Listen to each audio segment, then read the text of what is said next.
21-27 வரை. ரோமருக்கு எழுதின நிருபம் 1 அதிகாரம் 21 வசனம் முதல் 27வது வசனம் வரை. அவர்கள் தேவனை அறிந்தும் அவரை தேவன் என்று மகிமைப்படுத்தாமலும் ஸ்தோத்திராமலும் இருந்து தங்கள் சிந்தனைகளே வீணரானார்கள். உணர்வில்லாத அவருடைய இருதயம் இருளடைந்தது. அவர்கள் தங்களை ஞானிகள் என்று சொல்லி பைத்தியக்காரராகி அழிவில்லாத தேவனுடைய மகிமையை அழிவுள்ள மனுஷர்கள், பறவைகள், மிருகங்கள், ஊரும் பிராணிகள் ஆகிய இவைகளுடைய ரூபங்களுக்கு ஒப்பாக மாற்றினார்கள். இது நிமித்தம் அவர்கள் தங்கள் இருதயத்தில் உள்ள இச்சைகளினாலே ஒருவர் தங்கள் சரீரங்களை அவமானப்படுத்தத்தக்கதாக தேவன் அவர்களை அசுத்தத்துக்கு ஒப்பு கொடுத்தார். தேவனுடைய சத்தியத்தை அவர்கள் பொய்யாக மாற்றி சிருஷ்டிகரை தொழுது சேவியாமல் சிருஷ்டியை தொழுது சேவித்தார்கள். அவரே என்றென்றைக்கும் ஸ்தோத்தரிக்கப்பட்டவர். ஆமேன்.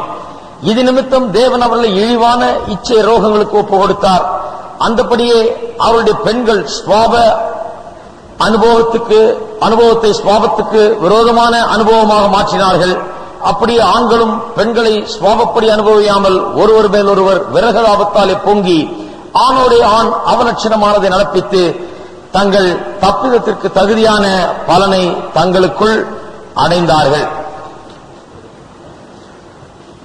மனுஷனுடைய சீரழிவுக்கு 4 படிகள் உண்டு என்று போன வாரத்திலே சொன்னேன்.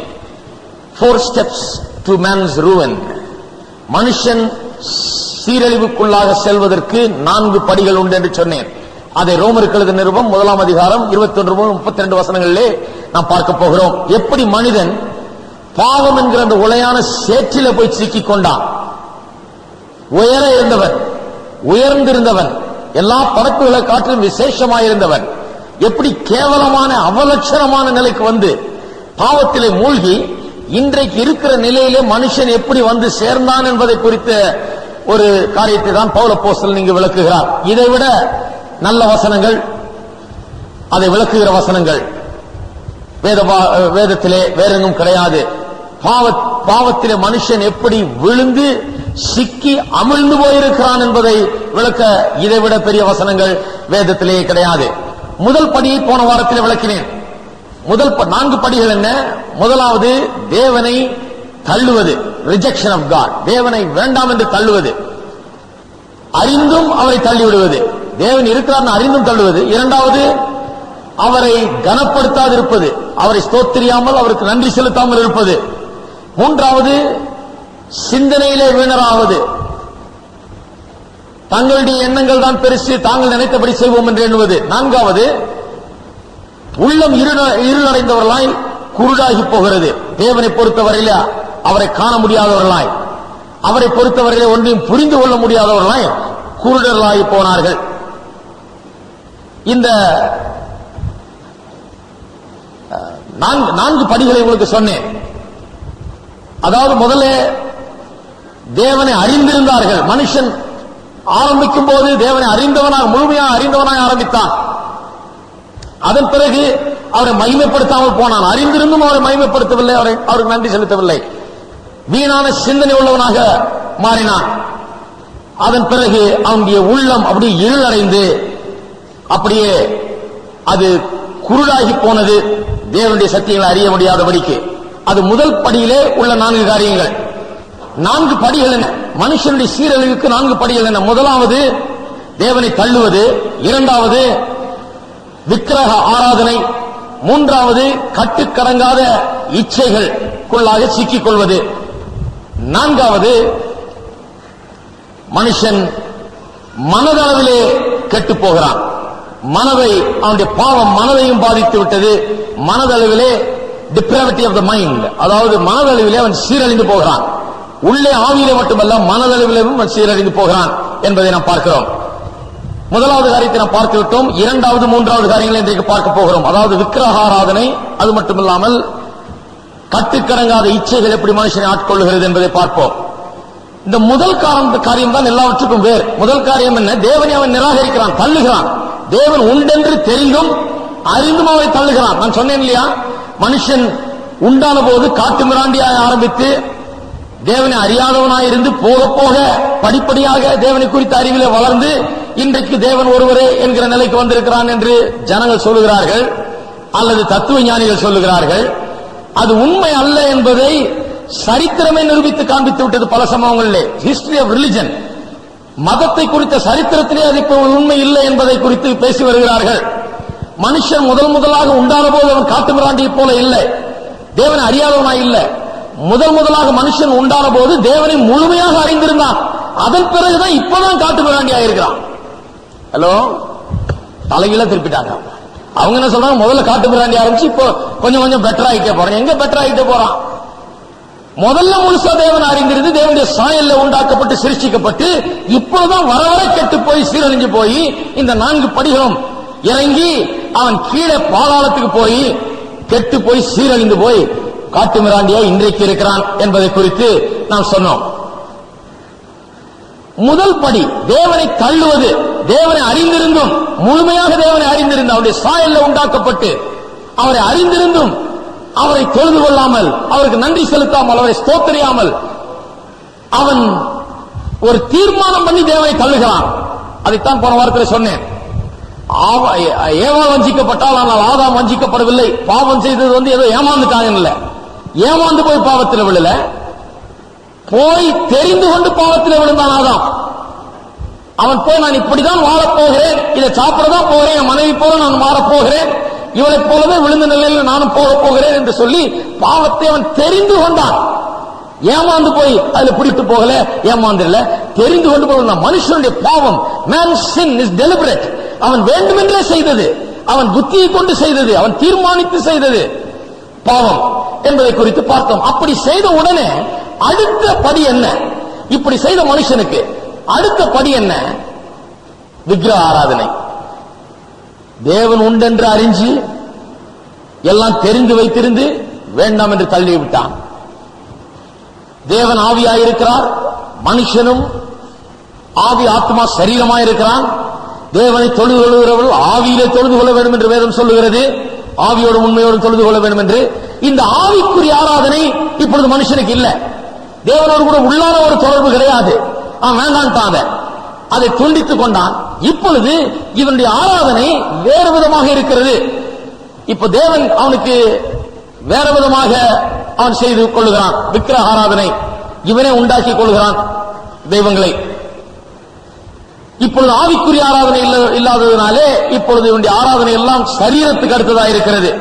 இந்த 5 சென்சஸ், ஐம்புலன்கள், கேட்பது, ருசிப்பது, பார்ப்பது, உணர்வது, இப்படி போன்ற காரியங்களை வைத்துதான் அவன் இயங்குகிறான். அவனுடைய ஆராதனை அப்படிதான் ஆகிவிடுகிறது. எப்படி? ஐம்புலன்களை சார்ந்ததாக இருக்கிறது. இன்றைக்கு பாருங்க, எல்லா மதங்களில் உள்ள ஆராதனைகளை பாருங்கள், அவனுடைய ஆராதனை எல்லாம் ஐம்புலன்களை அடுத்ததாக இருக்கிறது. எதுக்கு ஊதுபத்தி கொளுத்துறாங்க? அந்த இது எங்க போகுது? மூக்குல போய் சாமி கும்பிடுறோம் அப்படின்றாங்க இல்லையா? இது போனாதான் தெரியுது சாமி கும்பிடுறோம்.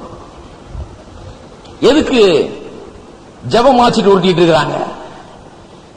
ஜபம் பண்றோம், ஆண்டவரோட நமக்கு தொடர்பு இருக்குன்னு உங்களுக்கு வேற விதமா தெரியறதுக்கு வழி இல்லை. இதை உருட்டிட்டு இருந்தா இதை அப்படியே 1 மணி நேரம் போட்டு இப்படியே உருட்டிட்டு எதையாவது யோசிச்சுட்டு என்னத்தையோ ஒரு ஜபம் பண்ணிட்டு இருந்தா அவங்களுக்கு சொல்லி வச்சிருக்காங்க, ஆண்டவரோட நீ ஜபம் பண்ணிட்ட, உனக்கு ஆண்டவரோட தொடர்பு ஏற்படுத்துது. இல்ல ஏதாவது மந்திரத்தை ஓதிக்கிட்டு இருக்கிறாங்க. ஏன்னா காதுல அது கேட்கும் போது மந்திரத்தை ஓதுறாங்க, இல்ல ஓதுன மந்திரத்தை போட்டுக்கிறாங்க, அதை கேட்டுட்டு இருக்கிறாங்க. ஏன்னா காது வழியா அது போகுது, இதமா இருக்குது, தெய்வீக பிரசன்னம் இறங்கின மாதிரி இருக்குது. பாருங்க, எல்லாம் இந்த ஐம்புலன்களுக்கு அடுத்த காரியம். இன்னும் கொஞ்சம் போனா, நான் சொல்றது வெறும் மற்ற பதங்களை சொல்ல, தயவு செய்து அப்படி நினைக்காதீர்கள். நான் சொல்றது கிறிஸ்தவர்களையும் சேர்த்து தான் சொல்றேன். ஹலோ, கிறிஸ்தவங்களையும் சேர்த்து தான் சொல்றேன். இவங்களும் பத்த வைக்கிறாங்க, இவங்களும் போட்டு உருட்டிட்டு இருக்கிறாங்க. இன்னும் விவரமா போக விரும்பல. அவங்களும் உதவத்தி பத்த வைக்கிறாங்க, இவங்களும் உதவத்தி பார்க்க, அவங்களுக்கு வேற ஏதோ இருக்குது, இவங்க ஏதோ விட்டுறாங்க. அவங்க வேற எதையோ ஓதுறாங்க, இவங்க எதையோ வேற ஓதிட்டு இருக்கிறாங்க. அவங்களுக்கு கோயில்கள் உண்டாக்கி அதை ஒரு விதமா வடிவமைத்து அதை பார்த்த உடனே ஒரு பெரிய தெய்வீக பிரசன்ன மாதிரி பண்றாங்க. இவங்களும் என்ன பண்றாங்க? இவர்களும் கோயில்களை உருவாக்கி இவங்க கட்டடமும் இவங்க ஜன்னலும் அதுவும் எதுவும் இந்த கலரும் காரியங்களும் பார்த்த உடனே ஒரு தெய்வீக தன்மை இருக்கிறது போல உண்டாக்கி கண்களுக்கு பார்க்கும்போது ஏதோ நம்ம தொழுது கொள்கிறோம் என்கிற ஒரு உணர்வு அவர்களுக்கு ஏற்படுகிறது. அது மட்டும் இல்லாம டேஸ்ட். இதுக்குதான் அவங்க பிரசாதம் அதுன்றாங்க, இவங்க வந்து கம்யூனியன்றாங்க. இவங்களுக்கு எல்லாம் ரிலிஜன், அவ்வளவுதான். இவங்க தொழுது கொள்கிறது என்ன? எல்லாம் சரீரத்துக்கு அடுத்த காரியங்கள். கர்த்தருக்கு பயப்படுகிற பயமே இருக்காது, கர்த்தரை அறிகிற அறிவும் இருக்காது. ஆனா கம்யூனியனுக்கு தவறாம போயிடுவாங்க. கவனிச்சிருக்கீங்களா? அது அவங்களுக்கு தேவை. ஏன்னா அவங்களுடைய ஆராதனை அதுலதான் அடங்கி இருக்குது. மாலையை போட்டு உருட்டுவாங்க அல்லது ஊதுவத்திய பார்த்து, இதெல்லாம் வந்து ஆவிக்குரிய விதத்திலே தேவனோடு மனுஷனுக்கு தொடர்பு இல்லாத போனதுனாலே அவன் இப்பொழுது தேவனை ஆராதிக்கிறது எல்லாமே சரீரத்துக்கு அடுத்த வழிகள் தான் ஆரம்பிக்கிறான். இதுதான் அவனுடைய ஆராதனையா இருக்கிறது. ஜான் கால்வின் என்கிற பெரிய தேவனுடைய மனுஷன், ஒரு பெரிய மறுமலர்ச்சியை உண்டாக்கின மனுஷன் பழங்காலத்தில் இருந்தார். அவர் என்ன பண்ணார்? இந்த தேவனுடைய வார்த்தையின் மேன்மையை குறித்து அறிந்தவுடன் போய் கோயில் இருக்கிற ஆல்டரை உடைச்சு போட்டார். இந்த ஆல்டர் தான் பிரச்சனைன்னு சொல்லி, இந்த ஆல்டர் தான் இந்த சரீர பிரகாரமான ஆராதனைக்கு இடம் கொடுக்கிறது. ஆல்டர் போய் எல்லாம் அதுக்கு அதை பார்த்துட்டு உட்கார்ந்துட்டு இருக்கான். அங்க நடத்துகிறவர் அந்த பக்கம் திரும்பிக்கிறார், அவர் அந்த பக்கம் திரும்பிக்கிட்டு ஜனங்கள்லாம் வேடிக்கை பார்த்துக்கிட்டு, இந்த ஆல்டர்ல தான் என்னமோ பெரிய மகிமையா இருக்கிற மாதிரி அதை தொட்டுக்கிட்டு இதை கும்பிட்டுக்கிட்டு இதுக்கு முன்னால வணங்கிக்கிட்டு இதெல்லாம் நடக்குது. ஜான் கால்வின் பார்த்தார். அவர் தேவனுடைய வார்த்தையின் மேன்மை அறிந்தவர். அவருக்குள்ள ஒரு ஆவிக்குரிய மறுமலர்ச்சி உண்டாயிட்டு அவர் போய் என்ன பண்ணார்? அந்த ஆல்டரையே உடைச்சு போட்டாராம். உடைச்சு போட்டு பேசாம இப்படி ஒரு புல்பிட்ட வச்சு அதுல பெரிய பைபிள் ஒண்ணு வச்சாராம். ஜனங்க வந்து பாக்குறாங்க, வேற ஒண்ணும் காணும், வெறும் புல்பிட்டும். ஐயோ என்ன ஆல்டர் காணுங்க. இங்க கூட அப்படி கேட்டிருக்காங்க நிறைய பேர், உங்க கோயில் ஆல்டரே கிடையாதா? ஆல்டர் வேண்டாமா? ஆல்டர் இருக்கணும், தேவனுடைய வார்த்தை தான் இருக்கணும். ஆல்டர்ல போய் என்ன பண்ண போறீங்க? ஹலோ, ஆல்டர்ல போய் என்ன பண்ண போறீங்க? ஆல்டர்ல என்ன இருக்குது? கர்த்தருடைய வார்த்தையை கேட்டு நம்ம ஆலயத்துக்கு வர்றோம் ஒழிய ஆல்டர் போய் தொட்டு கும்பிட்டு வர்றதுக்கு நம்ம ஆலயத்துக்கு வரல. அப்படின்னா மற்றவர்களுக்கும் தேவனை அறியாதவர்களுக்கும் கிறிஸ்தவர்கள் என்று பேர் சொல்லிக் கொண்டிருக்கிறவர்களுக்கும் என்ன வித்தியாசம் இருக்கிறது? வித்தியாசமே கிடையாது. நம்ம ஆல்டர் கும்பிட்டு போக வரல, ஆல்டர் போட்டு பார்த்தோம் வணங்கிட்டு போறதுக்கு வரல. நாம் கர்த்தருடைய வார்த்தையை கேட்கும்படியாக வந்திருக்கிறோம். ஜான் கால்வின் கொண்டாந்து அன்னைக்கு பைபிளை வச்சாரு. ஆகையால் தான் இன்னைக்கு வெறும் பைபிளை வச்சுட்டு நிக்கிறவங்க.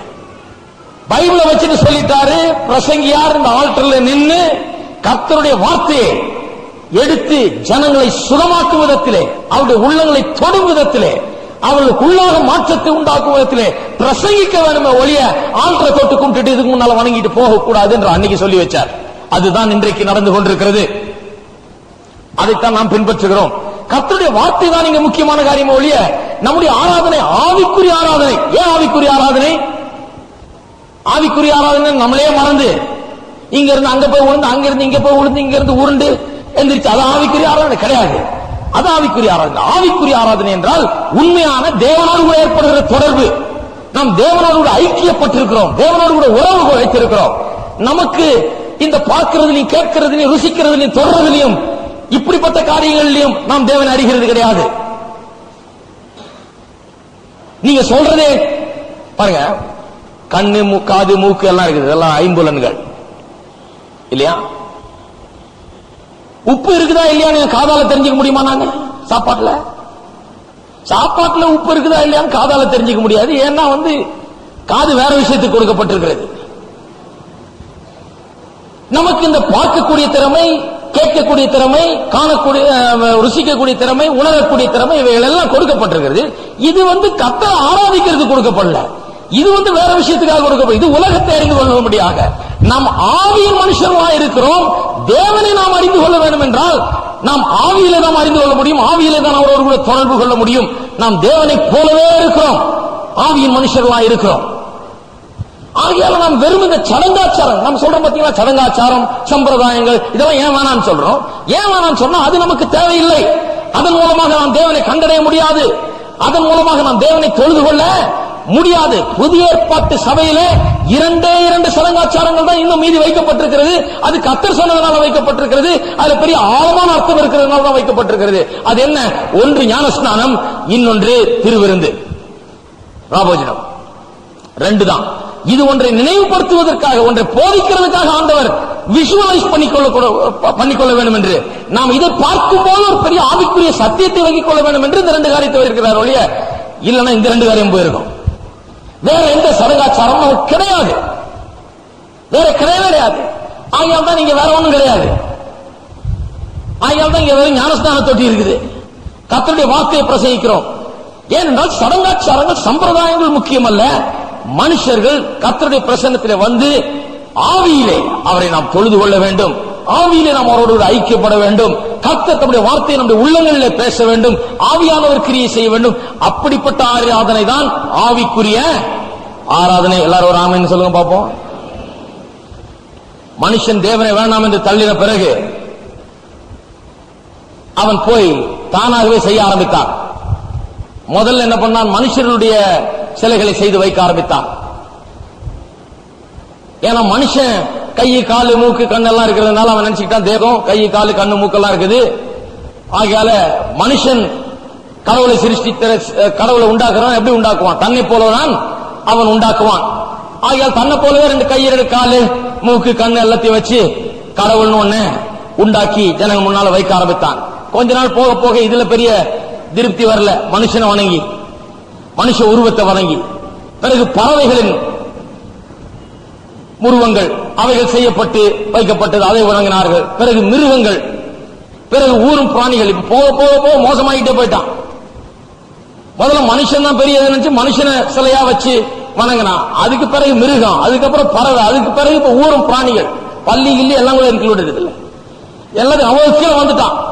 இதுதான் அப்படின்னு சொல்லி இதை போய் வணங்கி கொண்டிருக்கிறான். ஏசாயா 44ஆம் அதிகாரத்தில் தேவனே இந்த விக்கிரக ஆராதனை குறித்தும் அதனுடைய மூலத்தனத்தை குறித்தும் தேவன் சொல்லுகிறார். பார்ப்போம். 44ஆம் அதிகாரம், ஏசாயா 44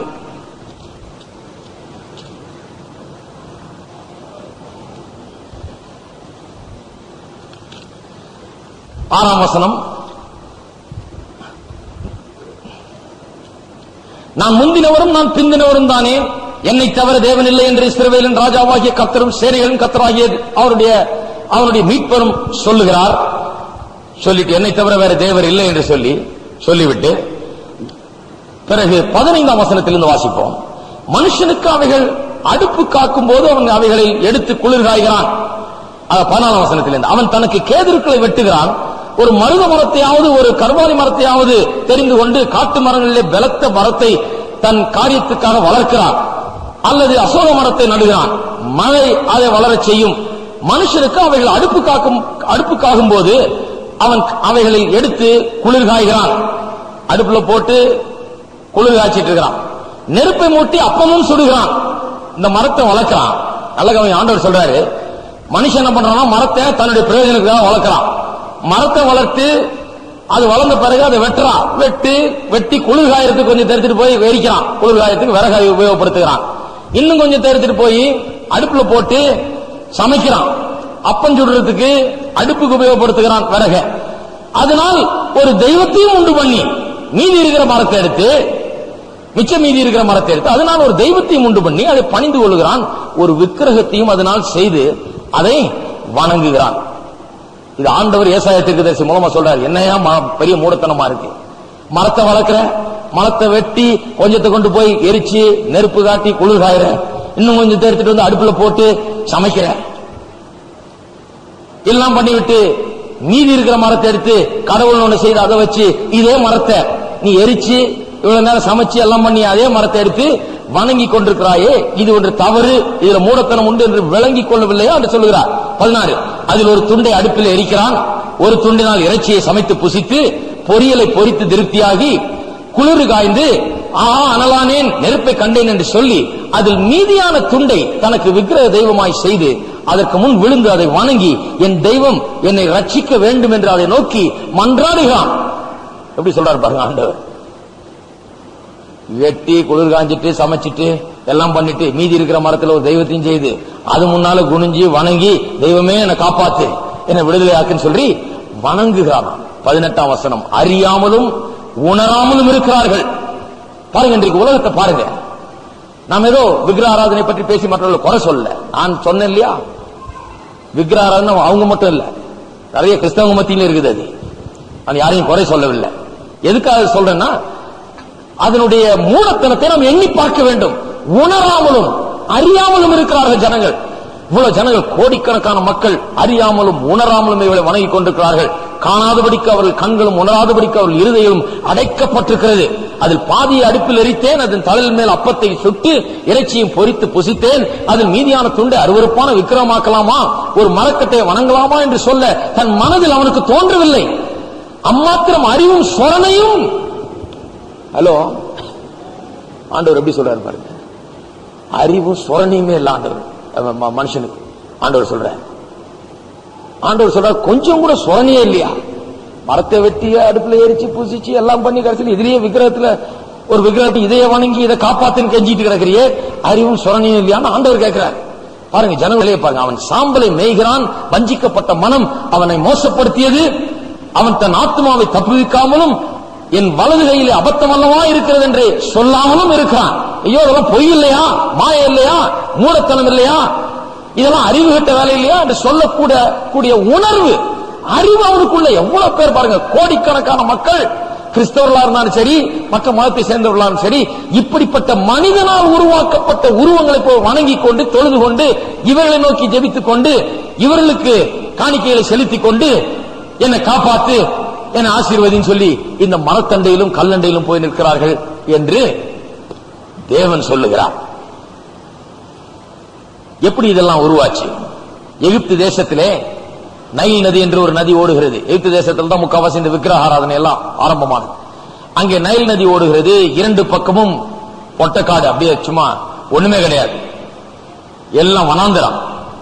நடுவில் நைல் நதி ஓடுகிறது. ரெண்டு பக்கமும் பயங்கரமான வனாந்தரமா இருக்கிறபடினாலே இந்த நைல் நதி தான் இவருடைய வாழ்க்கையின் மையமாக இருக்கிறது. இங்கதான் ஜீவனே இருக்கிற மாதிரி அவங்க நினைச்சாங்க. அப்பா, எல்லாம் காடா இருக்குது, எல்லாம் வனாந்தரமா இருக்கு, இங்கதான் தண்ணி ஓடுதுன்னு சொல்லி இந்த தண்ணியை பார்த்து இந்த தெய்வமாகிட்டாங்க. இந்த காட்டுல இந்த தண்ணி எங்கிருந்து வந்து தெரியலையே அப்படின்னு சொல்லி தண்ணியை பார்க்க ஆரம்பிச்சான். பார்த்தா ரொம்ப தூரத்துல இருந்து வர்ற மாதிரி தெரியுது. கொஞ்சம் தூரம் போய் பாக்குறாங்க, அதுக்கப்புறம் போக முடியல. எங்க இருந்துதான் அந்த தண்ணி வருதுன்னு அவங்களால அந்த காலத்துல கண்டு ஆராய முடியல. இன்னைக்கு நம்ம கேட்டா சொல்லுவோம், எங்க மலை அங்கெல்லாம் ஓடி அங்க இருந்தெல்லாம் வந்து கடைசியில் இங்க வந்து பாயுதுன்னு நமக்கு தெரியும். ஏன்னா படிச்சு சொல்லி இருக்காங்க நமக்கு. அந்த காலத்துல இவங்களுக்கு அறிவு இல்லாதனால என்ன பண்ணாங்க, இது எங்க இருந்து வருது தண்ணி, அப்ப இந்த தண்ணி தான் தெய்வம்னு சொல்லி ஆரம்பிச்சிட்டாங்க. அப்புறம் அந்த தண்ணியில இருக்கிறதெல்லாம் தெய்வம்னு சொல்லி அதை வணங்க ஆரம்பிச்சாங்க. இப்படித்தான் மனுஷர்கள் காரியங்கள் புரிந்து கொள்ள முடியாமல், விளங்கிக் கொள்ள முடியாமல் பல காரியங்களை விக்கிரகமாக செய்து இவைகளை வணங்க ஆரம்பித்து விட்டார்கள். அந்த தண்ணியை கொடுத்தவரை வணங்காமல் அந்த தண்ணியை வணங்க ஆரம்பிச்சிட்டாங்க. இதுதான் தெய்வம், இந்த காட்டுல வந்து இது பாயுது, என்ன காப்பாத்துது, இதுதான் என் தெய்வம் சொல்லி அந்த நதியை பார்த்து திறந்தவரும் கும்பிடுறது. அந்த நதியில என்னென்ன மீன் இருக்குதோ அதெல்லாம் எடுத்து அதை உருவமா செய்து அதை விக்கிரமா செய்து அதையும் கும்பிடுறது. ஆண்டவர் சொல்றார், உணர்வு இல்லாமல் போய்விட்டார் ஜனங்கள், கொஞ்சம் கூட உணர்வு இல்லாமல் போய்விட்டார்களே என்று சொல்லுகிறார். எல்லாம் எப்படி ஆரம்பிச்சது கொஞ்சம் யோசித்து பார்க்க வேண்டும். மனுஷன் முதலாக தேவனை அறிந்திருந்தான். தேவனுடைய சாயல்ல சிருஷ்டிக்கப்பட்டு முதல் மனுஷன் ஆதாமும் ஏவாளும் ஏதேன் தோட்டத்தில் இருந்தபோது தேவன் தினந்தோறும் அவரோட வந்து பேசினார். மனுஷன் காட்டு மிராண்டியா இல்ல, தேவனை முற்றிலுமாய் அறிந்து அவரோட ஐக்கியம் கொண்டிருந்தான். அப்படி இருந்த நிலையிலிருந்து மாறி அவன் விழுந்த பிறகு அவன் செய்த காரியம் என்ன?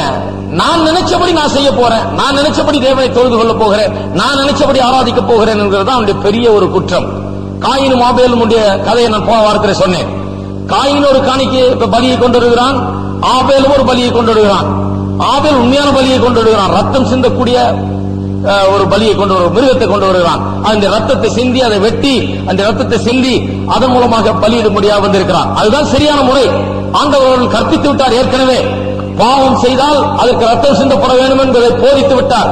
இது சிலுவைக்கு அடையாளமாக அப்பவே அவர்களுக்கு போதிக்கப்பட்டு விட்டது. மனுஷன் பாவம் செய்தால் அதனால் ரத்தம் சிந்தப்படணும், அதனால மரணம் ஏற்படணும். அது இல்லாம பாவத்துக்கு நிவர்த்தி கிடையாது. பாவம் செய்கிற ஆத்மா சாகவே சாகும் அப்பவே போதித்து விட்டார். காயின் அதை நிராகரித்து விட்டான். காயின் நினைச்சான், இது என்னையா ரத்தம் சிந்தது, ஆட்டுக்கடாவை மாட்டுக்கடாவை வெட்டுறது, இதெல்லாம் எனக்கு தேவைதானா? ரொம்ப அசிங்கமா இல்ல, இதெல்லாம் ரத்தம் சிந்துறதெல்லாம் தேவைதானா அப்படின்னு சொல்லிட்டு அவன் போய் அழகா பழங்களும் காய்கறிகளும் எல்லாத்தையும் கொண்டாட்டான். இது எவ்வளவு டீசென்டா இருக்குது? தெய்வமா இது? சும்மா போய் ஆட்டுக்கடாவையும் அதையும் இதையும் கொண்டாந்து வெட்டி ரத்தத்தை சிந்திக்கிட்டு இதெல்லாம் வணங்குற விதமா?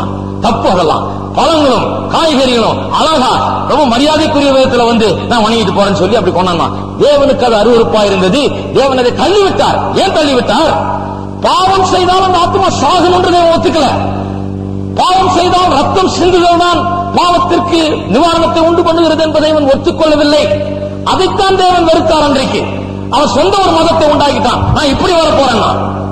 எனக்கு ஞாபகம் இருக்கு, நான் வேதாம் பள்ளியில படித்துக் கொண்டிருந்த காலத்துல ஒரு வருஷம் படித்து முடித்த பிறகு ஒரு இடத்துல பிரசங்கம் பண்ண போயிருந்தேன். அங்க சும்மா ஒரு பையனோட போயிருந்தேன்.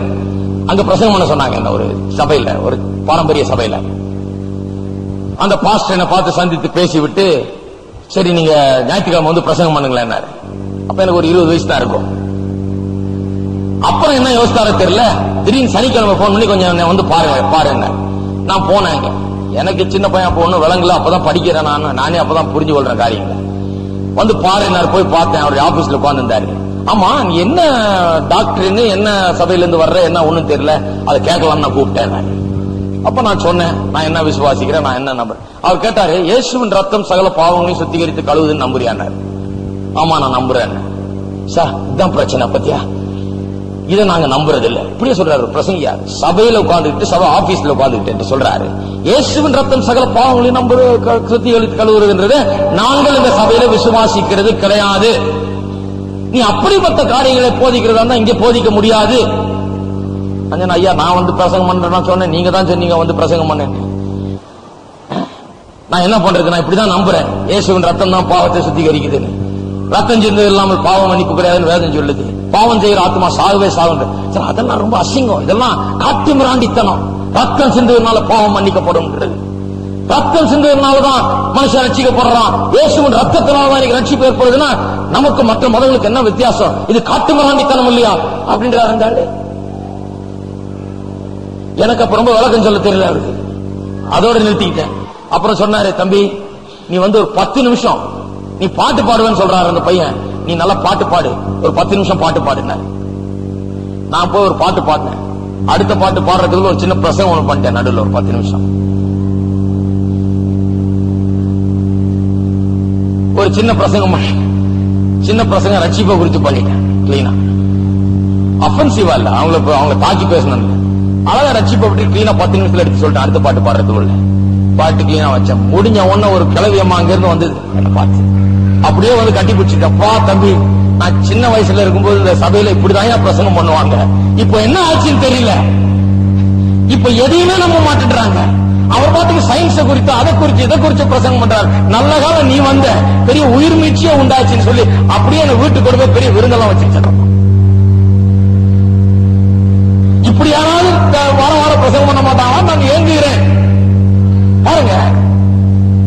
உலகத்தில் இன்றைக்கு அப்படிப்பட்ட சபைகள் நிறைய இருக்கிறது, அப்படிப்பட்ட பிரசங்கியார்கள் இருக்கிறார்கள். வேத வசனத்தை விசுவாசிக்கிறது இல்ல. இப்படி தேவன் உண்டாக்கின வழி, இயேசு சொன்னார், நானே வழியும் சத்தியம் ஜீவனமாக இருக்கிறேன் என்று. அவருடைய ரத்தம் சிந்தப்பட்டதன் மூலமாக, அவர் சிலுவையிலே நமக்காக மரித்ததன் மூலமாக ரட்சிப்பு உண்டாகிறது என்பதை விசுவாசியாமல் இவர்கள் சொந்த மதங்களை உண்டு பண்ணி வைத்துக் கொண்டார்கள். கிறிஸ்தவர்கள் சொல்ற மதங்களை உண்டு பண்ணி வைத்துக் கொண்டார்கள். எதையுமே நம்புறதில்லை. அதனால்தான் நிறைய செமினரிஸ் எல்லாம் செமிட்டரிஸ் மாதிரி இருக்கு. வேதாம கல்லூரிகள் கல்லறைக்கு சமானம். அங்க போனா இருக்கிற உயிரோடு இருக்கிறாள் அப்படியே போச்சிருவாங்க. அங்க போயிட்டு உயிரோட வர முடியாது. வரும்போது செத்த ஆளா இருக்கிற விசுவாசம் எல்லாம் போய் பைபிளே விசுவாசிக்காத ஆளா, ஒண்ணு உப்பு சப்பு இல்லாத ஆளா வெளியே வரணும் செமினரியில இருந்து. ஆகியால் தான் நான் பார்த்தேன், செமினரியை நமக்கு தேவையானு நான் யூனிவர்சிட்டிக்கு போயிட்டேன். அது பெட்டர் எவ்வளவு. ஏன்னா முக்காவாசி இந்த மாதிரி காரியங்களை தான் போதித்துக் கொண்டிருக்கிறார்கள். காயின் உண்டாக்கின வழி அது. நிறைய காயின்கள் இன்றைக்கு பிஷப்பாகவும் சபை பிரிவுகளுக்கு தலைவராகவும் இருக்கிறார்கள். அநேக காயின்கள் இன்றைக்கு வேதாகம கல்லூரிகளுக்கு தலைவர்களாக இருக்கிறார்கள். அநேக காயின்கள் இன்றைக்கு கிறிஸ்தவ பத்திரிகைகளை எழுதுகிறார்கள், பிரசுரிக்கிறார்கள். அநேக காயின்கள் இன்றைக்கு ஊழியத்துக்கென்று பிரதிஷ்டை செய்யப்பட்டு சபைகளில் ஊழியத்துக்கென்று பிரசங்கியார வைக்கப்பட்டிருக்கிறார்கள். அநேக காயின்கள் அவள் சொந்த வழியிலே ஜபிக்கிறார்கள், சொந்த வழியிலே பிரசங்கம் பண்ணுகிறார்கள், அவள் சொந்தமா வேற ஒன்று உண்டாக்கி வைத்துக் கொண்டிருக்கிறார்கள். ஹலோ, கேட்டீங்களா? நடக்கிறத சொல்றேன். காயினுடைய வழி என்றால் என்ன? தேவனுடைய வழியை நிராகரித்து விட்டு நான் நினைச்ச விதத்துல I have my own religion, own theology அப்படின்னு சொல்லி வரவன் தான். எனக்கு சொந்த மார்க்கம் உண்டு, எனக்கு வழி தெரியும், இதெல்லாம் ரொம்ப இன்டீசென்ட், இதெல்லாம் சரி கிடையாது, நான் என் மார்க்கம் என் வழியில வர்றேன் அப்படிங்கிறத காயினுடைய வழி. ஆரே டோரி என்கிற ஒரு பெரிய தேவனுடைய மனுஷன் இருந்தார். அவர் இந்த வசனம் 22ஆம் வசனத்தை அவர்கள் தங்களை ஞானிகள் என்று சொல்லியும் பைத்தியராக்கி என்று இருக்குது இல்லையா, ஆங்கிலத்தில் எப்படி வருகிறது? professing themselves to be wise they became fools என்று வருது. அவர் ஆங்கிலத்தில் எப்படி சொல்கிறார்? professing themselves to be wise they became philosophers. சொல்லிட்டு அடுத்த வரியில் என்ன சொல்றாரு? professing themselves to be wise they became philosophers னு சொல்லிட்டு philosophers என்றார் அடுத்த வரியில். philosophers பெரிய ஞானிகள் என்று எண்ணிக்கொண்டு இந்த வழியெல்லாம் சரியில்லை, இயேசு கிறிஸ்து சிலுவையில் மரிக்க வேணும், ரத்தம் சிந்த வேணும், அவசியம் கிடையாது, வேதவசனம் உண்மை கிடையாது, இது ஆவியானவரால் எழுதப்பட்டது கிடையாது என்று தத்துவங்களை போதிக்கிறவர்கள் பிலாசபியை போதிக்கிறார்கள் என்று சொல்கிறார். முட்டாள்தனத்தை, மதியீனத்தை போதிக்கிறார்கள் என்று அவர் சொல்றார். Filter turned upside down where that which goes in clear comes out cloudy. தத்துவ ஞானம் என்று சொன்னால் பில்டர் தலைகீழா வச்ச மாதிரி, ஊத்தும் போது நல்லா கிளியரா போகுது, வெளியே வரும்போது ஒரே அழுக்கா வெளியே வருது. அதான் தத்துவம்.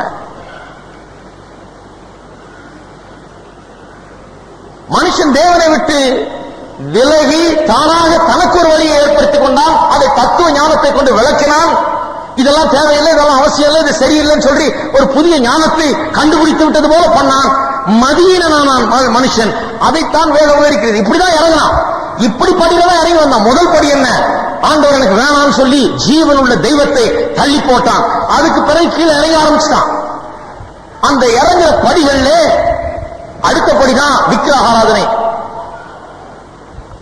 ஏன்? இப்ப மெய்யான தேவனை தள்ளி விட்டபடினால இவன் வணங்குறதுக்கு ஏதாவது ஒரு தெய்வத்தை உண்டாக்க வேணும். ஆவியினால வணங்க முடியாது. இப்ப சரீரத்தை வைத்துதான் வணங்கி கொண்டிருக்கிறான். சரீர ரீதியிலே தான் அவன் வணங்கி கொண்டிருக்கிறான். அதுதான் நடந்து கொண்டிருக்கிறது.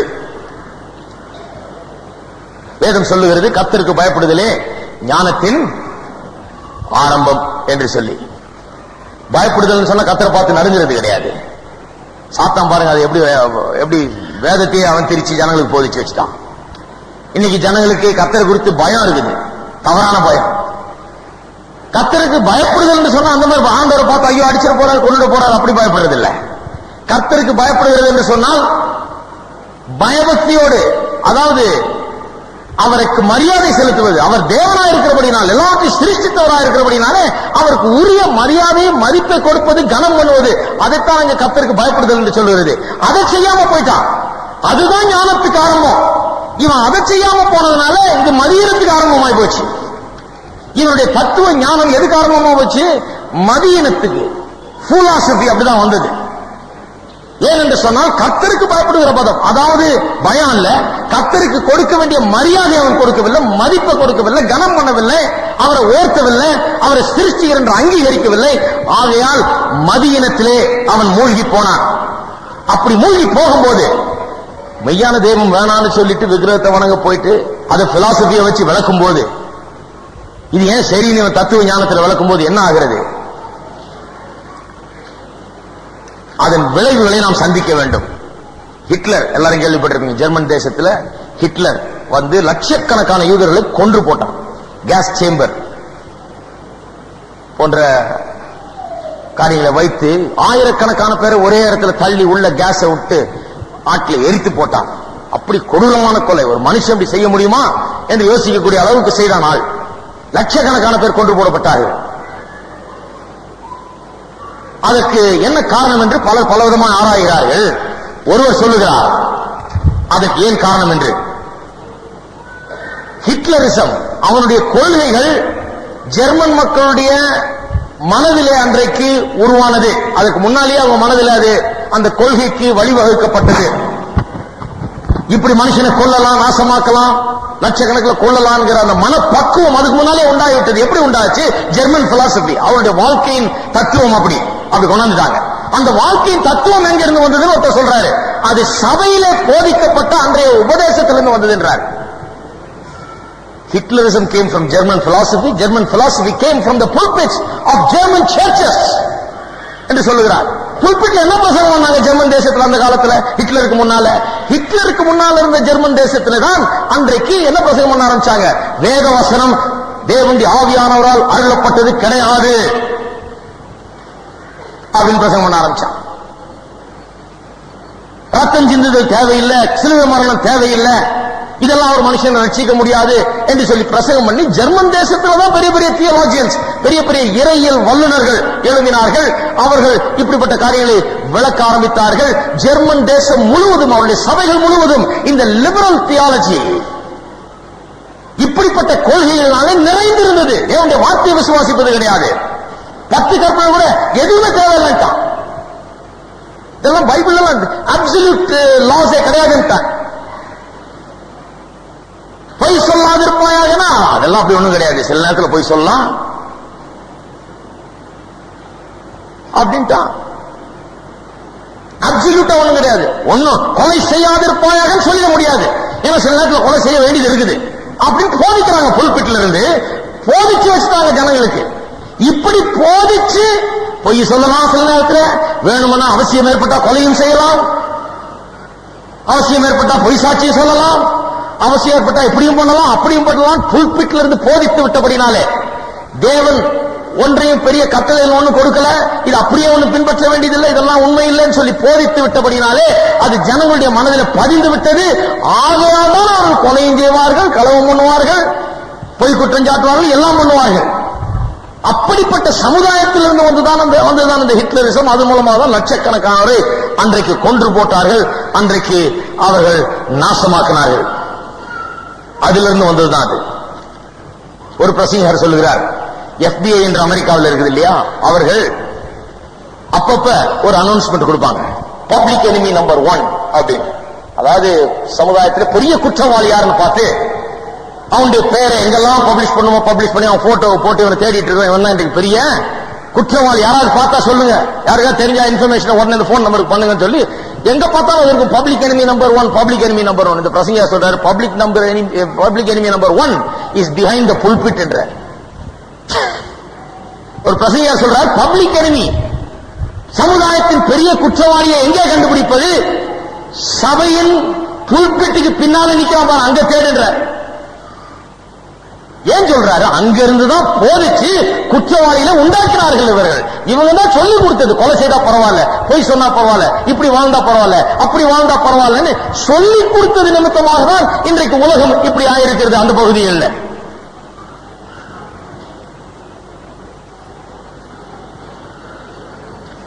அதன் பிறகு வாசிப்போம். 23ஆம் வசனத்தை பார்த்தோம். 24ஆம் வசனத்தில் இது நிமித்தம் அவர்கள் தங்களுடைய இருதயத்தில் உள்ள இச்சையினாலே ஒருவர் தங்கள் சரீரத்தை அவமானப்படுத்தத்தக்கதாக தேவன் அவர்களை அசுத்தத்திற்கு ஒப்பு கொடுத்தார். இந்த பகுதி கொஞ்சம் ஒரு மாதிரி அசிங்கமான பகுதியா இருக்குது. இதை பிரசங்கம் பண்ணணுமான்னு கூட யோசித்தேன், பண்ணாம விட முடியாது. ஏன்னா வரிசையா ஒரு வருஷமா பிரசங்கம் பண்ணிட்டு வரேன்னு சொல்லிட்டேன். இதை மட்டும் விட்டுட்டு அப்புறம் போக முடியாது. ஆனா இது ரொம்ப அசிங்கமாவும் இருக்குது, வாசிக்க ரொம்ப கேவலமாக இருக்கிறது. எப்படிதான் யோசிச்சுட்டு இருந்தேன். எனக்கு ஞாபகம் இருக்கு, ஒரு தடவை ஒரு லெப்ரசி ஹாஸ்பிட்டல் கொண்டு போனாங்க. என்ன அங்க போயிருந்த ஒரு பிரசங்கம் பண்றதுக்காக அங்க உள்ள சில வேலை செய்கிறவர்களுக்கெல்லாம் சாயங்காலத்தில் இவர்களும் வந்து கலந்து கொண்டார்கள், பேஷண்ட்ஸ் வந்து கலந்து கொண்டார்கள். அவளை பார்க்கும்போது உண்மையாகவே ரொம்ப பரிதாபமான நிலை. தூரத்திலிருந்து பார்க்கிறோம், அப்படியே நமக்கு உள்ளமெல்லாம் ஒரு மாதிரி ஆயிடுது, மனசு கஷ்டமா இருக்குது. இவர்களை பார்க்கும்போது இவருடைய காயங்கள், கைகள்ல கால்கள் ஏற்பட்டிருக்கிற காயங்கள்லாம் உள்ள கொண்டு காமிக்க போனாங்க. காமிக்க போனா கிட்ட இருந்து பார்க்கும்போது அப்பா எப்படா வெளியே போவான் ஆயிடுச்சு. குயிக்கா கடன்னு போயிட்டாங்க 2-3 வார்டை தாண்டி. அப்படிதான் இப்ப போறோம். இந்த 2-3 வசனத்தை கொஞ்சம் குயிக்கா, ஏன்னா இது அசிங்கம், பேசுறதுக்கே அசிங்கம் போல இருக்குது. அவ்வளவு பெரிய கேவலமான நிலைக்கு மனுஷன் சென்று விட்டான். இதுல என்னன்னா தேவன் அவர்களை ஒப்பு கொடுத்துட்டார். எதுக்கு ஒப்பு கொடுத்தார்? அசிங்கத்துக்கு ஒப்பு கொடுத்துட்டார். ஒளிஞ்சு போற ஒப்பு கொடுத்துட்டார் சொல்லுகிறது. மனுஷன் இப்படி கேவலமான நிலையில் இருக்கிற மனுஷனை பார்க்கும்போது வெளியில ஒரு காரியத்தை நீங்கள் தெரிந்து கொள்ளலாம், அவன் தேவனால் இந்த அசுத்தத்துக்கு ஒப்பு கொடுக்கப்பட்ட மனுஷன். அவன் இதுலயே வாழ்வேன், இப்படிதான் நான் இருப்பேன், என்னுடைய தத்துவம் இதுதான், என்னுடைய வாழ்க்கை இதுதான் அவன் தெரிந்து கொண்டு விட்டான். தேவனை தள்ளி விட்டான். தேவனும் சரி ஒழிஞ்சு போன்னு விட்டு விட்டார். அதை போல ஒரு பெரிய மோசம் யாருக்கு நேரிடக்கூடாது. தேவன் ஒழிந்து போ என்று சொல்லி அவனை விட்டு விட்டார். அப்படிப்பட்ட மனுஷனை தான் இந்த உலகத்தில் நாம் பார்க்கிறோம். இந்த சாப்டர்ல எல்லாம் இருக்குது. இது இன்னும் கேட்டா 8th சாப்டர்னே சொல்லிடலாம். நம்ம கோயில்ல ஒரு சகோதரர் இருக்கிறார், அவர் ஆர்டிகல் எழுதியிருக்காரு இதை பற்றி. அவர் சொன்னார் என்கிட்ட, இது 8th சாப்டர் தான் நான் சொல்றேன். கரெக்ட், 8th எல்லாம் இங்க இருக்குது.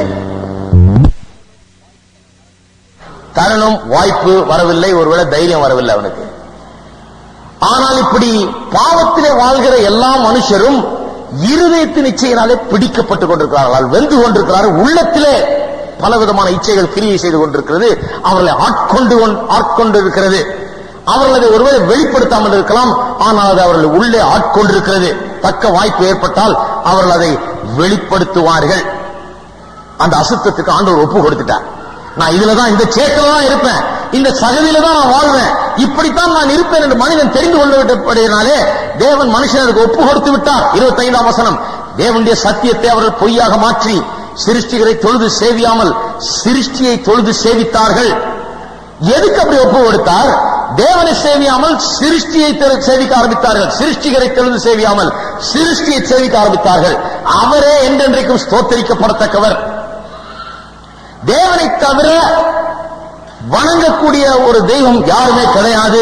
எந்த ஒரு விக்கிரகமும் கிடையாது, எந்த விதமான தெய்வமும் கிடையாது. அவரே ஸ்தோத்தரிக்கப்படத்தக்கவர், வேறொருவரும் கிடையாது. 26, இது நிமித்தம் தேவன் அவர்களை இழிவான இச்சை ரோகங்களுக்கு ஒப்பு கொடுத்தார். அந்தபடியே அவர்களுடைய பெண்கள் சுவாப அனுபவத்தை சுவாபத்துக்கு விரோதமான அனுபவமாக மாற்றினார்கள். அப்படியே ஆண்களும் பெண்களை சுவாபப்படி அனுபவியாமல் ஒருவர் வேறொருவர் விரகதாபத்தினாலே பொங்கி ஆணுடைய ஆண் அவலட்சணமானதை நடப்பித்து தங்கள் தப்பிதத்திற்கு தகுதியான பலனை தங்களுக்குள் அடைந்தார்கள். ஆணோடு ஆண் அவலட்சணமானதை நடப்பிக்கிறது மற்றும் பெண்ணோடு பெண் அவலட்சணமான இதெல்லாம் அந்த காலத்திலேயே இப்படி நடக்கும் என்று சொல்லப்பட்டாகிவிட்டது. விக்கிரக ஆராதனைக்குள்ளாக செல்லுகிறவர்கள் மெய்யான தேவனை வணங்காமல், சிருஷ்டிகரை வணங்காமல், அவரை மதியாமல், அவரை ஸ்தோத்திரியாமல், அவரை கனம் பண்ணாமல், இப்படி தாங்கள் செய்து தங்களுடைய வழிகளிலே மதத்தை உண்டு பண்ணி வணங்குகிறவர்கள் இப்படிப்பட்ட காரியத்துக்கு அடிமைகள் ஆவார்கள் என்று அப்பொழுதே சொல்லப்பட்டு விட்டது. அதன் விளைவாக தான் இன்றைக்கு பலவிதமான நோய்கள் உண்டாக்கி இருக்கிறது. இன்னைக்கு பாருங்க, எய்ட்ஸ் என்ற நோய் சொல்றாங்க. இன்னும் கொஞ்சம் வருஷத்துல இந்தியாவில தான் நிறைய எய்ட்ஸ் இருக்குன்றாங்க. இன்னும் கொஞ்சம் வருஷத்துல கேட்டால பயங்கரமா இருக்கு இல்லையா? எவ்வளவு பரிதாபமான நிலை பாருங்க, மனுஷருக்கு எவ்வளவு கேவலமான நிலை. அது எய்ட்ஸ் யாருக்கு வருதா? முக்காவாசி இன்னைக்கு ரத்தம் கொடுத்தா கூட அதன் மூலமா வந்துருதுன்றாங்க. ஆனா முதல் அது பரவ ஆரம்பிச்ச போது எப்படி பரவச்சுன்றாங்க? இப்படி கேவலமான காரியங்களை நடப்பிக்கிறவர்கள் மூலமாக, இப்படி கேவலமான அசுத்தமான வாழ்க்கையில வாழ்கிறவர்கள் மூலமாக தான் இப்படிப்பட்ட நோய்கள் பரவ ஆரம்பித்தது. முதல்ல இதுதான் காரணமா இருக்கிறது. இவர்கள் அந்த அசுத்தத்துக்கு ஒப்புவிக்கப்பட்டார்கள் என்று வேதவசனம் சொல்லுகிறது. ஆணும் பெண்ணும் என்று சொல்லி வேதம் சொல்லுது இல்லையா? ஆணும் பெண்ணும் அப்படின்னு சொல்லி இருக்கு இல்லையா? ஆங்கிலத்தில் மேன் அண்ட் உமன் என்று சொல்லி இருக்கிறது. ஆனா கிரேக்க மொழியில ஃபீமேல் அண்ட் மேல் சொல்லி இருக்குது. என்ன வித்தியாசம்? ஏதோ ஆணும் பெண்ணும் தப்பு செய்தாங்கன்னு சொல்ல, ஃபீமேல் அண்ட் மேல் சொல்லி இருக்கிறபடினாலே அங்கே மனுஷனுக்கு கொடுக்கப்பட வேண்டிய மரியாதை கொடுக்கப்படவில்லை. அவன மனுஷி என்று சொல்லப்படவில்லை. ஒரு மிருகத்தை எப்படி இது பெண் நாய், இது ஆண் நாயின்னு சொல்லுவோமோ அது போல சொல்லி இருக்கலாம். ஆணும் பெண்ணும் அவலட்சணமாக நடப்பித்தார்கள் சொல்லவில்லையா? இப்படி மிருகத்தை பற்றி சொல்லும் போது ஆண் நாய் பெண் நாய்னு சொல்லுகிறோம். அந்த அளவுக்கு அவ்வளவு தராதரம் குறைத்து அங்கே மனுஷனை குறித்து சொல்லப்பட்டிருக்கிறது. இன்னொரு வார்த்தையில் சொல்ல போனா, மனுஷன் ஆணும் பெண்ணுமாக மரியாதைக்குரியவர்களாக தேவன் உண்டாக்கின ஆணும் பெண்ணாக அங்கே இல்லை. கிரேக்க வார்த்தையில் சொல்லப்பட்டபடி பார்த்தால் மனுஷன் மிருகத்தை போல, நாய்களை போல, மிருகத்தை போல அவ்வளவு கேவலமான தாழ்வான நிலைக்கு வந்துவிட்டான். அப்படிதான் அவன் சுகங்களை அனுபவித்துக் கொண்டிருக்கிறான். அப்படிப்பட்ட காரியங்களை தான் அவலட்சணமாய்தான் அவன் செய்து கொண்டிருக்கிறான் என்று அந்த விதத்தில் சொல்லப்பட்டிருக்கிறது. இதை குறித்து கிறிஸ்தவ விசுவாசிகளாகிய நாம் என்ன சொல்லுவது? முதலாவது, இப்படிப்பட்ட பாவங்களை குறித்து நாம் என்ன சொல்ல வேண்டும்? இந்த பாவங்களை குறித்து இவர்களை பார்க்கும்போது தேவன் எப்படி பார்க்கிறாரோ அப்படி பார்க்க வேண்டும். பாவங்களை வெறுக்கிறார், அவர் பாவங்களை வெறுக்கிறார். இன்றைக்கு பாருங்க, உலகம், கிறிஸ்தவ உலகம் கூட இப்படிப்பட்ட பாவங்களை சகித்துக் கொள்ள ஆரம்பித்து விட்டது. எப்படி ஆரம்பிச்சிருச்சு? சகித்துக் கொள்ள ஆரம்பித்தது. அதெல்லாம் கண்டுக்க கூடாது, அதெல்லாம் ரொம்ப பெருசா எடுத்துக்கூடாது. சிலர் அப்படிதான் இருப்பாங்க, அப்படிங்கிற மாதிரி போயிடுறாங்க கிறிஸ்தவ உலகத்துல. கிறிஸ்தவ விசுவாசிகள் இப்படிப்பட்ட பாவங்களை அருவருக்கத்தக்கதாக எண்ண வேண்டும். பரிசுத்தம், நம்ம வீடு சுத்தம் இல்லைன்னா, ஒரே குப்பையா கிடந்ததுன்னா எப்படி அருவருக்கிறோம்? நம்ம வீட்டுக்குள்ள நலங்கணும் குப்பையா கிடந்ததுன்னா நமக்கு எரிச்சல் வரலையா? அசுத்தத்திலே நாம் வாழ விரும்புகிறோம். ஐயோ, இந்த குப்பை அகற்றி யார் எப்படி விட்டதுன்னு சொல்லி சத்தம் போடுறோம் இல்லையா? அப்படி இருக்கும்போது இந்த உலகத்தில் உள்ள மக்களுடைய வாழ்க்கை அருவருக்கத்தக்கதாக இருக்கும்போது ஜனங்கள் தத்துவ ஞானிகள் ஆயிட்டபடினால இதெல்லாம் ஓகேன்றான். பரவாயில்ல, நடத்து, அது அப்படிதாங்க, அது அப்படிங்கிறான். வேதத்துல விபச்சாரம், வேசித்தனம், இப்ப புதுசு புதுசா இங்கிலீஷ்ல வார்த்தை வந்துருச்சு, அஃபேர் அப்படின்றான் ஸ்டைலா. அது ஒண்ணு விபச்சாரம், வேசித்தனம் இல்ல, அது என்ன? Affair. He is having an affair. She is having an affair. இது கேட்கும்போது என்னவோ பெரிய பிசினஸ் நடக்கிற மாதிரி இருக்குது. ஆஹா, என்னவோ பெரிய பெரிய விவகாரம் போல இருக்குது.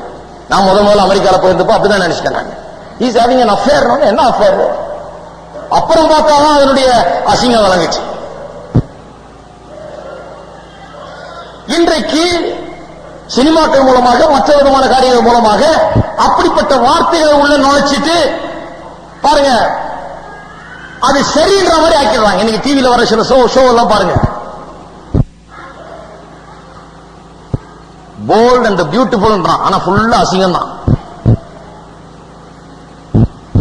சாண்டா பார்பரான்னு அழகா சொல்லிடுறான், ஆனா பார்க்க முழுக்க முழுக்க முதல்ல இருந்து கடைசி வரைக்கும் அசிங்கம் தான், வேற ஒண்ணுமே கிடையாது. அதையெல்லாம் உட்காந்துட்டு ஆன்னு பார்த்துட்டு இருக்காங்க. ஒரு மேகசின்ல எழுதியிருக்காங்க, இந்தியா டுடேன்னு ஒரு மேகசின்ல எழுதுறாங்க, இன்னைக்கு லேடிஸ பெண்களை வைத்து ஏதாவது ஒரு கூட்டம், அவங்களுக்காக ஒரு ஒரு கூட்டத்தை ஒழுங்கு பண்ணணும்னா இந்த போல்ட் அண்ட் பியூட்டிஃபுல்லும் சாண்டா பார்பராவும் இல்லாத நேரமா ஒழுங்கு பண்ணுமா? யாரும் வரமாட்டாங்க. டெல்லி, பாம்பே, மெட்ராஸ்ல எல்லாம் இதை பார்த்துட்டு தான் வர்றாங்க. பாருங்க, சமுதாயத்தின் மத்தியில் இதை ஏற்றுக்கொள்கிறார்கள். அப்படிதான் அது, இப்படிதான் கெட்டு போய் சீரழிந்து இருக்கிறது தான் வாழ்க்கை. ஏன்னா அவங்க போட்டாங்க மிலுக்கிக்கிட்டு, அங்க ஒரே மேக்கப் அதிக நீ போட்டு ரொம்ப ஸ்டைலா நின்று அழகா நடிச்சுட்டு போயிருக்காங்க. இவங்க அதை பார்த்தோன்னே இது ஓகே, இது நம்மளும் செய்யலாம் அப்படின்ற ஒரு நிலை ஜனங்க மத்தியில் உண்டாகிவிட்டது. ஒரு மனுஷன் சொல்றாரு, ஒரு புக் ஒன்று புதுசா வந்திருக்காரு, படிச்சுட்டு இருக்க, அதனுடைய முதல் பக்கத்தில் அவர் சொல்றாரு, ஒரு தேசத்தினுடைய பாடலை, அங்கே ரொம்ப விரும்பப்படுகிற பாடல் என்னன்னு சொல்லுங்க, அந்த தேசத்தினுடைய நிலையை நான் சொல்றேன். கொஞ்சம் யோசித்து பாருங்க, நம்ம தேசத்தில் விரும்பப்படுற பாடல் என்ன? ஹலோ, நான் என்ன காது செவிடா, கண்ணு குருடா, எல்லாம் பார்த்துட்டு தான் இருக்கிறேன், எல்லாம் தெரியுது என்ன நடக்குது. நம்முடைய தேசத்துல விரும்பப்படுகிற பாடல் என்ன இன்னைக்கு? யோசித்து பாருங்க கொஞ்சம். சின்ன சின்ன பசங்க எல்லாம் பாடுற பாட்டு என்ன? சின்ன சின்ன பிள்ளைகளுடைய எல்லாத்தையும் போடுறாங்க, ஸ்கூல்ல போடுறாங்க, தெருவில் போட்டுட்டு இருக்கிறான், டிவியில போட்டுட்டு இருக்கான், எப்ப பார்த்தாலும் கேட்டா ஹிட் நம்பர் 1,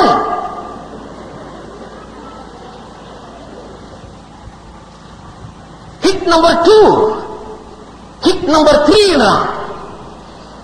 என்ன ஹிட் நம்பர் 3? மனுஷனுடைய சீரழிவை அதை காண்பிக்கிறது. இந்த பாடல்களை கொஞ்சம் கேட்டு பாருங்க, எவ்வளவு அசிங்கமான பாடல்கள், உட்கார்ந்து காது கொடுத்து கேட்க முடியாத பாடல்களை பாடுறாங்க. இதை சமுதாயத்தில் குடும்பங்கள் கேட்டுக் கொண்டிருக்கிறார்கள், பிள்ளைகளை உட்கார வச்சு டிவி ஆன் பண்ணி பார்த்துக்கிட்டு இருக்காங்க. இன்னைக்கு நம்முடைய சமுதாயத்தினுடைய நிலை என்னன்னு சொல்றீங்க? இந்த பாட கேட்டு பாருங்க, இந்த சமுதாயம் எப்படி இருக்குன்னு தெரியும். மனுஷன் உள்ளத்துல என்ன நினைக்கிறான்ங்கிறது இந்த பாட்டை கேட்டா விளங்குது. நம்முடைய சமுதாயத்தின் நிலை இந்த பாடல்கள் விளக்குகிறது. இதைத்தான ஜனங்க விரும்புறாங்க. வெறுக்க வேண்டும், கிறிஸ்தவ விசுவாசிகள் வெறுக்க வேண்டும், அதை ஒதுக்கி தள்ள வேண்டும்.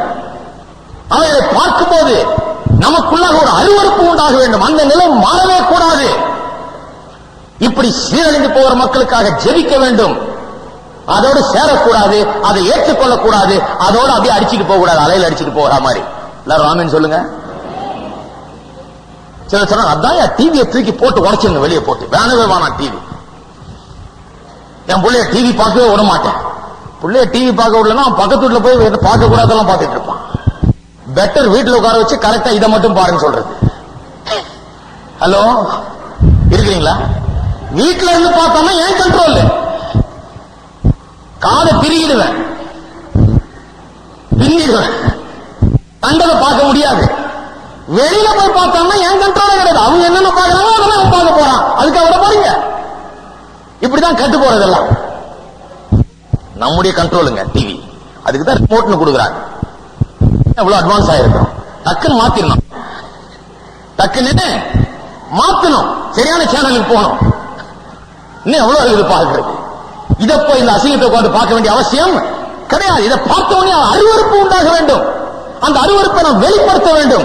அதை நம்ம பிள்ளைகளுக்கு போதிக்க வேணும். அது சொல்லணும், இதை பார்க்கக்கூடாது, அசிங்கம், அருவருப்பு, ஆகாத காரியம் என்பதை வெளிப்படுத்த வேண்டும். கிறிஸ்தவ விசுவாசிகள் பரிசுத்தமாயிருக்கிறார்கள் என்பது பெருசில்ல. இந்த சமுதாயத்திலிருந்து இருக்கிற இந்த பிரச்சனைகளை எப்படி அவர் கையாளுகிறார்கள் என்பதுதான் முக்கியம். பரிசுத்தம் பரிசுத்தம் முக்காவாசி இந்த பரிசுத்தம் பரிசுத்தம் இவங்க இந்த போஸ்ட் அது பார்க்காம போறதே பெரிய கர்த்தருடைய கிருபை. எப்படியாவது கர்த்தருடைய கிருபையில வேலைக்கு போயிட்டு கர்த்தருடைய கிருபையில திரும்பி வந்துட்டா போதும் அப்படி இருக்கிறாங்க. இவங்க கிடையாது. இவங்களை வெறுத்து ஒதுக்கி தள்ள வேண்டும். இப்படிப்பட்டவைகளை வெறுத்து ஒதுக்கி தள்ள வேண்டும். ஆனால் உலகம் இன்றைக்கு இப்படிப்பட்ட காரியங்களை சிக்கிக் கொண்ட மக்களால் நிறைந்திருக்கிறது. மக்களை பாருங்க, உலகம் முழுவதும் நான் உலகத்தின் பல பகுதிகளில் பார்த்திருக்கிறேன். பரிதாபமான நிலை, பரிதாபமான நிலை. நியூயார்க் பட்டணத்தில் நாங்க படித்துக் கொண்டிருந்தேன் 2.5 வருஷம். ரோட்ல போறது ஆணா பெண்ணா என்னன்னே சொல்ல முடியாது. ஒரு பிரசங்கர் சொல்றார், I don't know if it's he or she or a shim என்றார். ஆண் கூட பெண்ணுடைய உடுத்திக்கிட்டு அழகா லிப்ஸ்டிக் போட்டுக்கிட்டு நல்லா மேக்கப் போட்டுட்டு அப்படியே போயிட்டு இருப்பான். நம்ம நினைச்சுக்கோ பெண்ணு நினைச்சுக்கிட்டு ஒண்ணு பார்த்தோன்னு தெரிஞ்சுக்க முடியாது. அவ்வளவு மோசமான காரியங்கள் நடைபெறுகிறது. ஒரு முறை என்னிடத்தில் ஒரு பெண் வந்து பேசினார், ஒரு பெரிய பிரச்சனையோடு, இந்த மாதிரி ஒரு பிரச்சனையோடு. இந்த பிரச்சனைகளை கேட்டுவிட்டு உள்ளத்திலே உறுத்தப்பட்டு இடத்துல வந்தா. அந்த அம்மா உடைய பிரச்சனை என்னவாம், யாருக்கும் தெரியாம ஆணை போல உடை உடுத்திக் கொண்டு ஆணை போல சமுதாயத்தில் நடமாடுகிறது. தெரியாத இடத்துல பல விதமான அவலட்சணமான காரியங்களில் ஈடுபடுவது, இதுதான் அந்த அம்மாவுடைய பிரச்சனை. அந்த அம்மா என்ன கேட்கிறாங்க, ஏங்க ஆண்டவர் என்னை எப்படி சிருஷ்டித்தார்? எப்படி இருக்கு பாருங்க. ஏன் என்ன ஆண்டவர் இப்படி உண்டாக்குனார்? யார் உங்களை சொன்னது ஆண்டவர் இப்படி உண்டாக்குனாரு? நான் சைக்காட்ரிஸ்ட் கிட்ட போனேன், அவர் சொன்னாரு இது ஓகே. சிலர் வந்து இப்படி ஆயிட்டாங்க, என்ன பண்றது? பெண்ணா இருப்பாங்க, ஆனா ஆக்சுவலா அவங்க ஆண் உள்ள, ஆணா இருப்பாங்க, ஆனா உள்ளுக்குள்ள அவங்க ஆக்சுவலா பெண்ணு. அதனால மாறிக்கீங்க, பரவாயில்ல, ஆபரேஷன் இப்படி பண்ணிடலாம், அதை பண்ணிடலாம், இதை பண்ணிடலாம், இப்படி சொல்லி தர்றாங்க சமுதாயத்தில். அந்த அம்மா சொல்லுது, எனக்கு ரொம்ப கஷ்டமா இருக்குது, வெக்கக்கேடா இருக்குது, அவமானமா இருக்கு, ஒரு பக்கம் தலை காட்ட முடியல, ஆனாலும் இதை பண்ணாமலும் இருக்க முடியல. தேவன் என்னை ஏன் இப்படி சிருஷ்டித்தார்? கிறிஸ்தவ பெண் என்கிட்ட எதிர்க்கவான்னு சொல்லு, தேவன் என்னை ஏன் இப்படி சிருஷ்டித்தார்? நான் அந்த அம்மா பார்த்து சொன்னேன், அந்த அம்மாவை வெறுக்க வேண்டியதில்லை, நம்ம அந்த சகோதரியை வெறுக்க வேண்டியதில்லை. இதுதான் பெரிய தப்பு. நம்ம அவங்களே வெறுத்துறோம் சில நேரத்தில். நம்ம பரிசுத்தமே வேற எங்கேயோ போயிடுச்சு. எதை வெறுக்கணுமோ அதை வெறுக்காம கடைசியில் ஆட்களை வெறுத்து போ வெளியா அப்படின்னு நினைச்சிருக்கோம். நான் உட்கார வச்சு பேசினேன் அந்த அம்மா. அம்மா, கர்த்தர் உங்களை இப்படி சிருஷ்டிக்கல, கர்த்தர் உங்களை தம்முடைய சாயல்ல உண்டாக்கினார், அருமையானவர்களாய் சிருஷ்டித்தார், அற்புதமாக படைத்தார். நீங்க இப்படி அவதி பண்ணணும் அவர் உண்டாக்கல. ஆணுக்கும் பெண்ணுக்கும் நடுவில் அப்படி அலமோதி கொண்டிருக்கணும்னு ஆண்டவர் உண்டாக்கல. ஆணும் பெண்ணுமாக சிருஷ்டித்தார் என்று வேதம் சொல்லுகிறது. அருமையாக சிருஷ்டித்தார், உங்களை ஒரு நோக்கத்தோடு சிருஷ்டித்தார். பெண்மையின் மதிப்பு வேதத்தை வாசித்து பாருங்க, அப்பதான் உங்களுக்கு விளங்கும். யாரோ உங்களுக்கு பெண்மையை குறித்து தவறா சொல்லி வைத்து விட்டார்கள், தவறான முன்மாதிரியை காண்பித்து விட்டார்கள். உங்களுடைய உள்ளம் ஆணா இருக்க வேண்டும் என்று ஏங்குகிறது. இப்படி தவறான வழிகளில் போகிறீர்கள். வேதத்தை படிச்சு பாருங்க. மனுஷனுடைய அவலட்சணமான இந்த நிலைக்கு காரணமே மனுஷனுடைய பாவம். மனுஷன் தேவனை விட்டு விலகி போனது. நீங்க தேவனிடத்தில் வாருங்கள், உங்களுடைய வாழ்க்கை தேவனிடத்தில் ஒப்பு கொடுங்கள். இப்படி நீங்கள் ஜீவிக்க வேண்டியதில்லை. நீங்கள் ஒரு பெண்ணாக, மதிப்புக்குரியவர்களாக, மரியாதைக்குரியவர்களாக சுத்தமான வாழ்க்கையை நடத்த முடியும் என்று சொல்லி ஜெபிச்சாரு.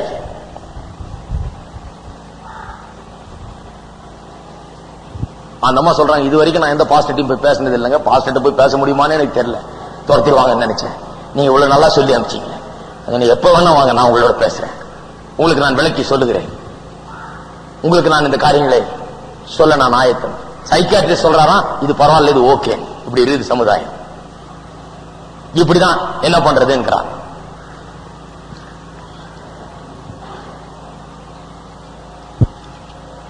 இதுக்கெல்லாம் காரணம் தேவன் மனுஷனை தன்னுடைய சாயலில் சிருஷ்டித்திருந்தார்.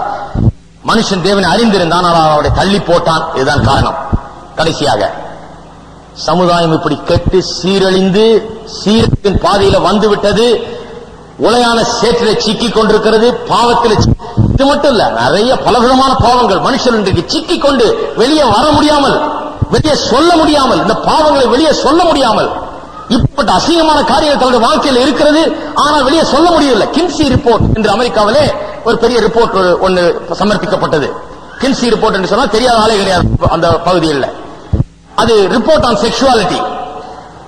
இப்படிப்பட்ட காரியங்களில் ஜனங்கள் என்ன சிந்திக்கிறார்கள் என்பதை அறிந்து கொள்வதற்காக பிரிப்பேர் பண்ணப்பட்ட ஒரு ப்ரொஃபஷனல் ரிப்போர்ட் அது. அந்த கின்சி ரிப்போர்ட்ல சொல்லுகிறார்கள், சமுதாயத்திலே முக்கால்வாசி பேர் இப்படிப்பட்ட ஆசாபாசங்களால் ஆட்கொள்ளப்பட்டிருக்கிறார்கள்.